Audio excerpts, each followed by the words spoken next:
Olá, esse é o seminário sobre o sistema CRISPR-Cas9, conceitos, aplicações e implicações bioéticas. Os integrantes do grupo somos eu, Maria Clara Cordeiro Pimentel, o Lucas Aires Alencar Ferreira e a Leandra Giovana Góes.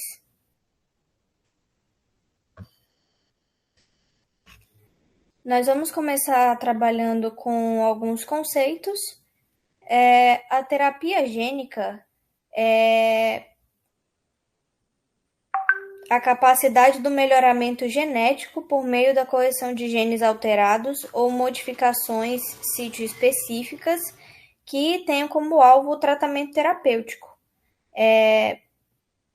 E essa habilidade de fazer modificações pontuais no genoma humano tem sido objetivo da medicina desde o conhecimento do DNA como unidade básica da hereditariedade. Atualmente, a terapia gênica é uma área predominantemente existente em laboratórios de pesquisa e a sua aplicação ainda é experimental. A maioria dos testes é conduzido nos Estados Unidos, na Europa e na Austrália. O âmbito dessa abordagem é amplo, com potencial tratamento de doenças causadas por desordens em genes recessivos, como fibrose cística, hemofilia, distrofia muscular e anemia falciforme, doenças genéticas adquiridas, como câncer, e determinadas infecções virais, como AIDS.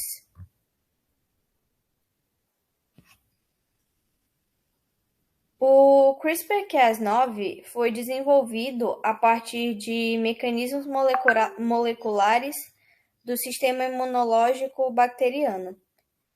O sistema possibilita a edição do genoma através da clivagem do DNA por uma endonuclease, que é o Cas9, guiada a partir de uma sequência de RNA, que é capaz de se parear com as bases de uma sequência-alvo. A estrutura genética do CRISPR no sistema bacteriano é constituída de repetições palindrômicas curtas, agrupadas e regularmente interespaçadas. As repetições e os espaçadores, que podem conter sequências virais intercalantes, quando transcritos, formam o RNA transativador, ou o RNA guia, que serve para direcionar a enzima Cas9, uma nuclease, até o alvo. Aproveitando-se desta estratégia, tanto a proteína Cas9 quanto o RNA guia podem ser introduzidos in vitro em outras células e direcionados a locais específicos do genoma, para que provoquem quebras na fita dupla. Após esta clivagem, a maquinaria molecular intrínseca do organismo, responsável pela correção de erros do genoma, é utilizada para alterar a sequência de DNA, adotando a modificação. Desta forma, o sistema pode ser utilizado tanto para reparar mutações quanto para introduzir mutações novas. Assim, conciliando sofisticadas técnicas moleculares e biotecnológicas, o sistema, o CRISPR-Cas9, foi proposto para aplicação em edição genômica e hoje ele já se encontra comercialmente disponível para milhares de alvos. Ambos, o RNA guia e a proteína Cas9, produzidos in vitro, podem ser entregues às células usando diferentes mecanismos, tais como o uso de vetores ou agentes químicos.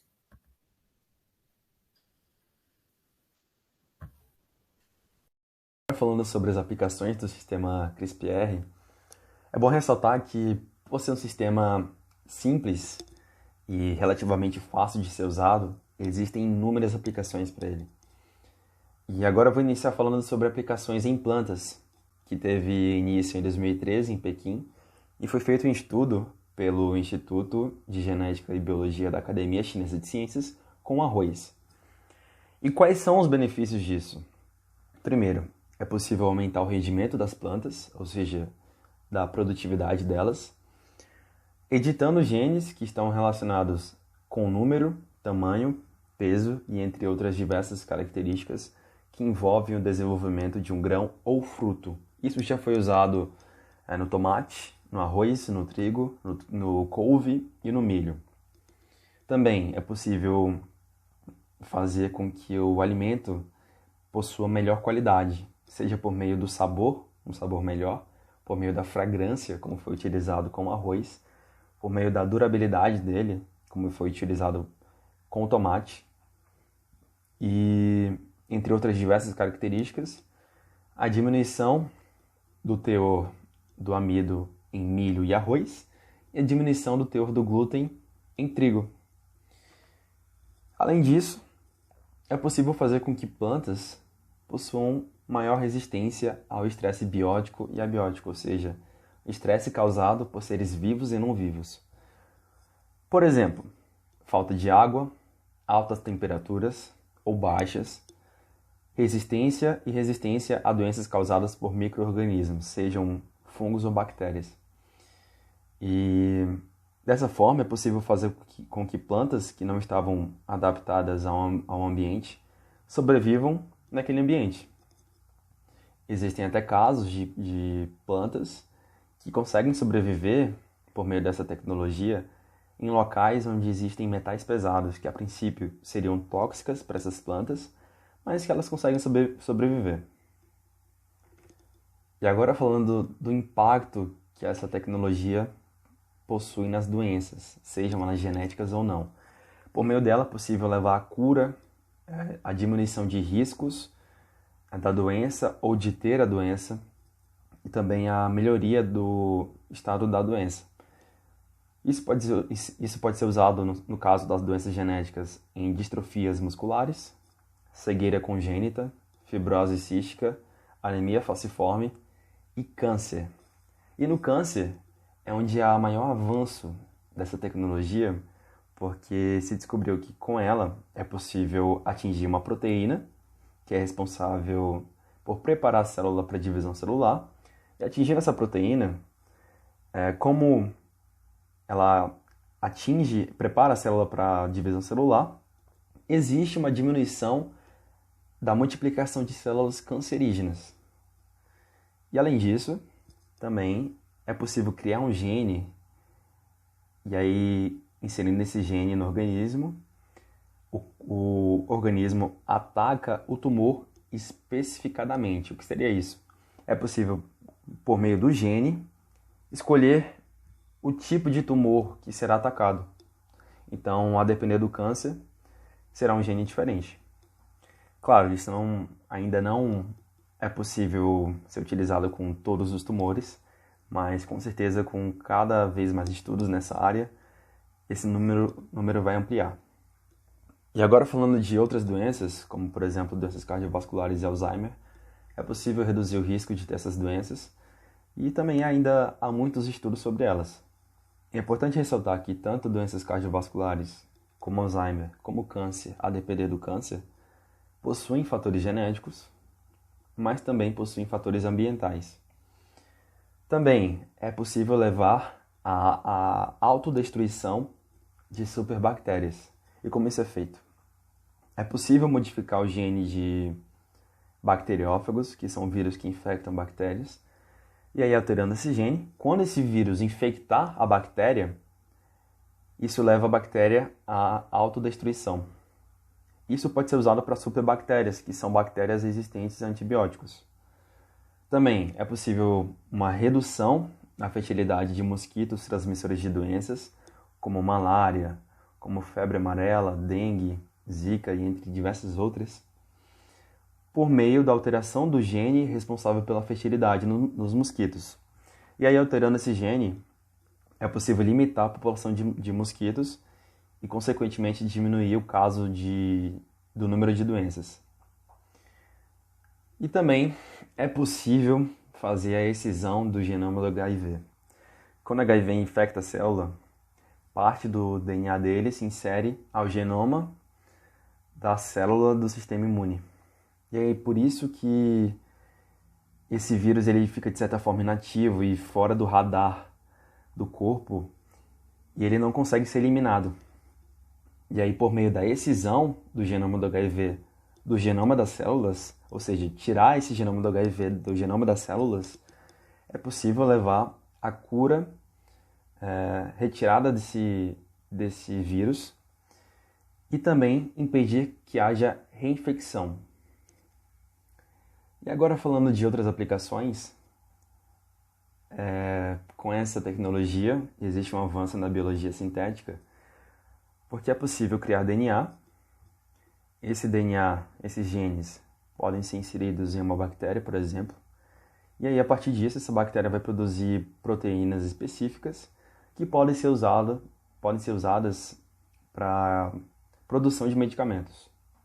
Além disso, é possível aumentar a produção de biocombustíveis, porque descobriu-se que editando o gene de uma alga, de certas algas, essas algas produzem 2 vezes mais materiais de biocombustíveis.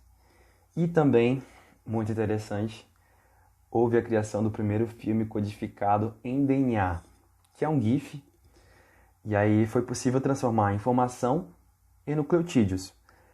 Nessa imagem, nesse GIF, à esquerda é a imagem original, então cada pixel, cada frame desse GIF foi transformado em nucleotídeos. E aí ele foi reconstruído em uma bactéria. Isso é muito interessante porque permite com que dados grandes e complexos possam ser armazenados em micro-organismos, ou seja, armazenar muitos dados em algo tão pequeno. E agora as aplicações que envolvem problemas bioéticos a edição de embriões humanos e aplicações não terapêuticas, como, por exemplo, mudanças estéticas. E aí, sobre a edição de embriões humanos. Primeiro, é possível, por meio do sistema CRISPR, criar humanos que possuam resistência a doenças e possuam, por exemplo, também ossos mais resistentes. É possível criar super-humanos, por assim dizer. E nas aplicações não terapêuticas, que envolvem mudanças estéticas, como, por exemplo, mudar a cor do olho ou do cabelo, também é possível.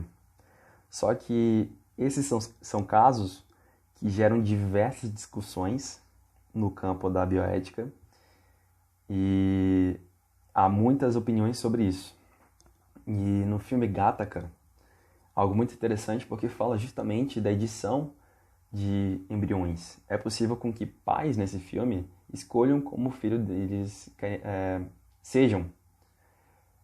E aqui eu termino essa parte. A técnica CRISPR-Cas9 tem como principal finalidade curar doenças genéticas na linha germinativa, ou seja, curar os descendentes do doente. Ela foi testada com animais, como macacos e ratos, e esses experimentos eles foram bem-sucedidos. No entanto, em nenhum país com embriologia humana regulamentada há permissão para que a técnica seja implantada em embriões humanos. Inclusive, há um embate jurídico acerca de quem pertence à patente do CRISPR-Cas9. O embate é entre as pesquisadoras Jennifer Doudna e Emmanuel Charpentier, dos Estados Unidos, e é entre o pesquisador Zhongjiu Heng, da China. O experimento com o Zhongjiu Heng com o CRISPR-Cas9 ele foi utilizado para editar o gene responsável pela beta-talassemia, que é uma doença que afeta a produção de cadeias beta da hemoglobina, com a utilização de embriões não viáveis que foram fecundados por 2 espermatozoides. Porém, dos 81 embriões utilizados, apenas 4 atingiram o resultado esperado. Assim, a experiência foi dada como fracassada pelo próprio pesquisador, que pretende realizar outros experimentos futuramente. Há também a utilização da edição de genes para questões estéticas, para aprimoramento de características ou capacidades, como, por exemplo, a seleção da cor dos olhos, a cor dos cabelos, cor da pele, etc. Nesse caso, a preocupação trata-se de uma possível eugenia e como essa seleção de atributos afetaria a sociedade, podendo destruir culturas, afetar a diversidade e até mesmo perturbar um indivíduo psicologicamente, por sentir-se como uma máquina que foi programada.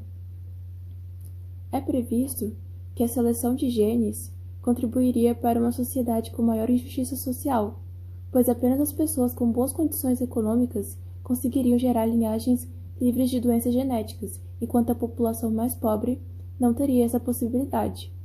O pesquisador Ren Jiankui utilizou a técnica para editar o embrião de gêmeas humanas, a fim de torná-las imunes ao HIV. Mas algum tempo depois, foi constatado que a edição pode ter afetado o desenvolvimento cognitivo das gêmeas. O caso revoltou muitas pessoas, inclusive os demais pesquisadores da universidade, que me demandavam a substituição de Hendiuki. O pesquisador ele ficou conhecido mundialmente após seu erro fatal e foi sentenciado a apenas 3 anos de prisão.